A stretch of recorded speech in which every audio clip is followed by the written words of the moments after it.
Como yo sería como una segunda parte. Vale. ¿Quieres comentar? Bueno, yo comento lo que es caldo de cultivo y tú andas de mancha. Lo siento, pero es que tenemos como la inercia de hacerlo un poco así.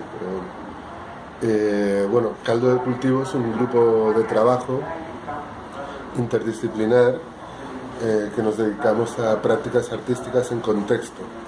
Le llamamos prácticas artísticas porque no necesariamente son trabajos hechos por un artista.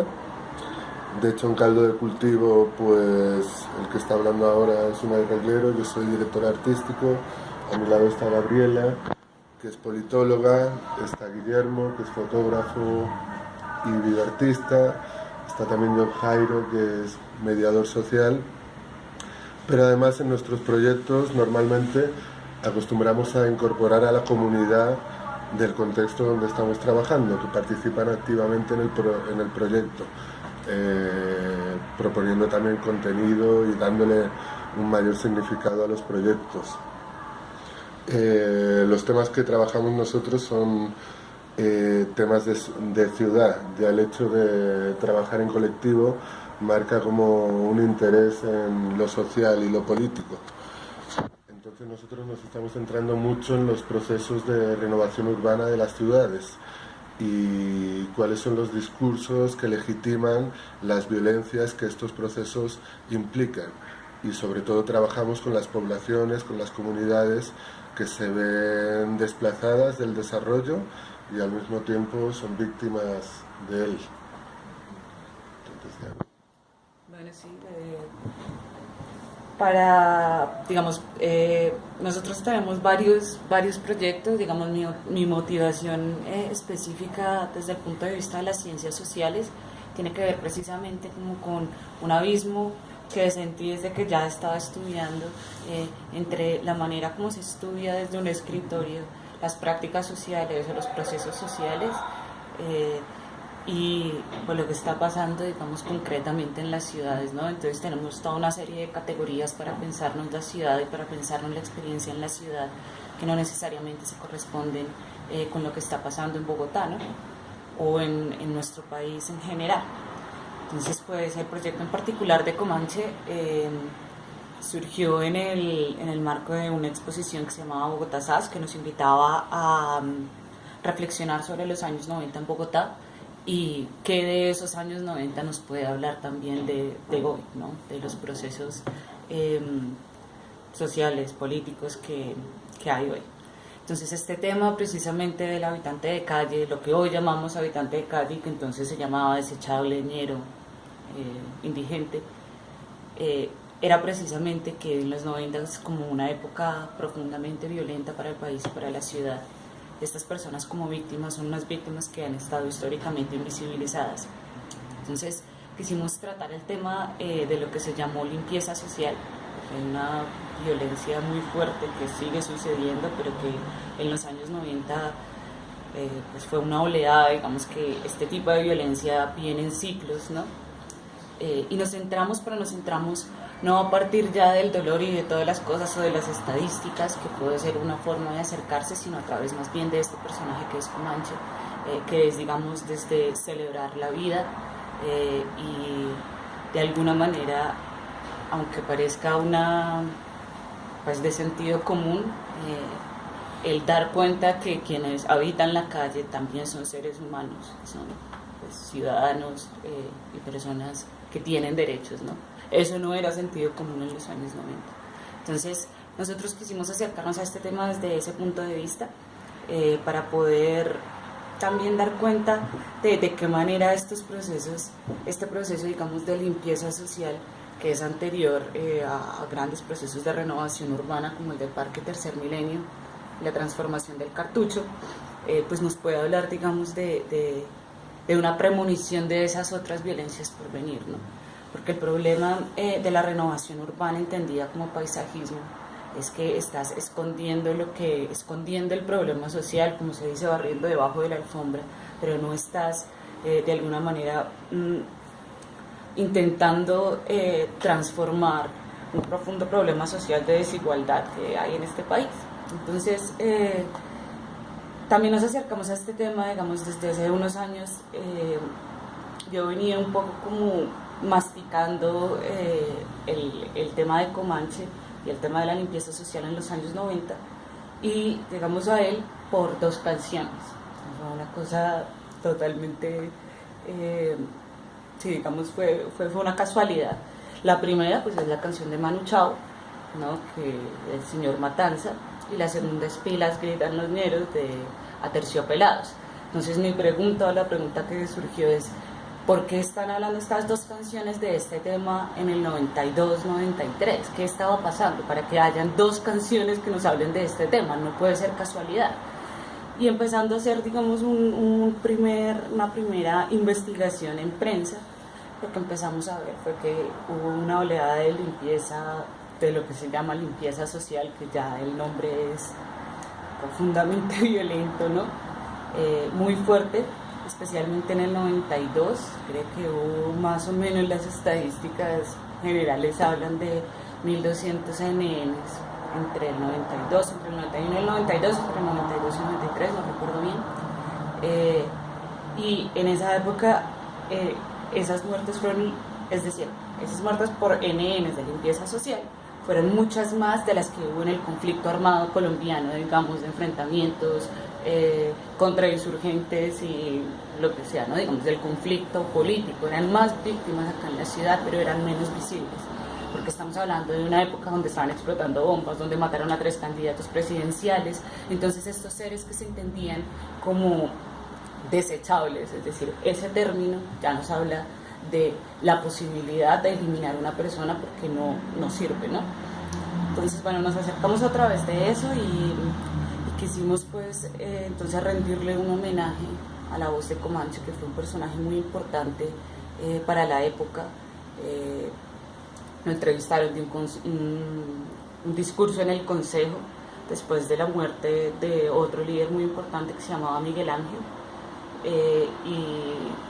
Y nada, pues, o sea, nos pareció muy interesante poder abordar el tema de la limpieza social, como les decía, desde la celebración también de la vida y digamos, del liderazgo de una persona como Comanche, que tenía, hombre, un don de la palabra que es particular, que era muy especial. Entonces ahí lo que hicimos fue, digamos, al contrario de otros proyectos que hacemos, ¿no? Que es un poco trabajar con la comunidad propiamente. Este fue más un trabajo de archivos. Estuvimos en el archivo de Bogotá, estuvimos haciendo trabajo en los archivos de periódicos, El Tiempo, El Espectador, también audiovisuales, ¿no? Tenemos una entrevista con Pacheco que se hizo también. Y bueno, sí, básicamente nuestra idea es de alguna manera dar cuenta de que si bien hoy estamos pensándonos en la memoria del conflicto armado en Colombia y pensándonos, si se quiere, en la paz, en la posibilidad de pensarnos como una sociedad que resuelva los conflictos no de manera violenta, es importante también dar cuenta de estas muertes violentas de seres que no importan, ¿no? Porque son cuerpos que no importan. Y no importan porque ya desde antes los consideramos como desechables, ¿no? Eso es, o sea, creemos que la primera violencia está entonces en el lenguaje, ¿no? Creemos también que Comanche, a partir de todas estas cosas que fueron pues una serie de el lideró protestas, bueno, un montón de cosas, al final ya se empezó a pensar también, después de esa oleada de violencia, en formas de llamarle a los habitantes de calle, ¿no? Entonces, o ciudadanos de calle. Antes no existían políticas distritales para atender propiamente a la población que vive en calle, ¿no? Entonces eran un montón de fundaciones o de personas individuales que simplemente porque querían hacían este trabajo. O con el componente religioso. O con el componente religioso, ¿no? Claro, como el padre Nicoló, ¿no? Que hizo pues un trabajo increíble. Entonces, bueno, para nosotros creo que esa figura de Comanche entonces fue importante, pero también era una figura que estaba como relegada al olvido, ¿no? Y el hecho de plantearlo como monumento es poderlo pensar también como parte de la memoria oficial, si se quiere, ¿no? porque los monumentos, y Bogotá está llena de monumentos de los conquistadores, de los colonizadores, de personajes importantes, de expresidentes, pero ¿qué pasa con estos personajes que sí que han transformado la ciudad y que fueron muy importantes, pero que se relegan al olvido, ¿no? Entonces para nosotros también tenía que ver con, de alguna manera, hackear la memoria oficial, ¿no? Y la memoria monumental de la ciudad. Entonces por eso, digamos, toma la forma de monumento, de busto, que es una... Sí, digamos que el monumento del busto es el que celebra el poder, ¿no? El que celebra la memoria de un personaje que fue importante para la historia de un país, y consideramos que Comanche en particular fue un personaje muy, muy importante para eso, para pensar al otro como un ser humano, básicamente, ¿no? Bueno, tú nos comentabas que eres politóloga, desde ahí es que surge, digamos, ese interés por los temas sociales, pero ¿qué te lleva a ti a tomar la decisión de estudiar ciencia política en ese momento, pues, de Pues, juventud? Claro, pues como siempre uno tiene un poco la idea, no quiero decir romántico porque parece que no fuera posible, ¿no?, de transformar el mundo o de poder preguntarse por qué es que estamos como estamos, ¿no? O sea, Colombia es un país que, pues sí, que parece mentira, digamos, ¿no? Digamos que es muy complicado, es una historia muy compleja, llena de capas, llena de historias no contadas. Entonces, eso fue lo primero que me llevó, digamos, a estudiar ciencia política. Ahora, la ciencia política a mí me sonaba como política, perfecto, pero luego el componente de ciencia, digamos, las metodologías y la forma de acercarse a la realidad política no llenaban mis expectativas, digamos, ¿no? Es decir, no podía pensarme de qué manera tú puedes decidir sobre cuál debe ser el futuro de toda una ciudad sin nunca haber estado en la calle, sin no conocer, o sea, sin no untarte, si se quiere, ¿no? Entonces, las decisiones tomadas desde el escritorio a partir de teorías importadas era lo que me parecía profundamente problemático. Entonces, digamos, ahora yo trabajo con caldo de cultivo, pero yo desde que estaba en la universidad ya empecé a trabajar, digamos, otra serie de temas con otros colectivos, hacíamos, no sé, cineclubs al aire libre alrededor del centro. El tema de la renovación urbana también ha estado súper presente en mis intereses desde el principio. Entonces, como sí, yo ya he participado y he colaborado con varios colectivos, y ahora pues con caldo de cultivo pues continúo en este trabajo ya con otra línea, ¿no? También pues a mí me ha interesado mucho el tema del arte. Mi mamá hace teatro, es directora y es dramaturga. Entonces digamos que el arte siempre ha estado presente en mi vida y de alguna manera yo también quería ser la rara de la familia, como estudiando otra cosa, ¿no? Mi hermano es baterista y luego finalmente he vuelto, digamos, al campo de las artes al final de todo, ¿no?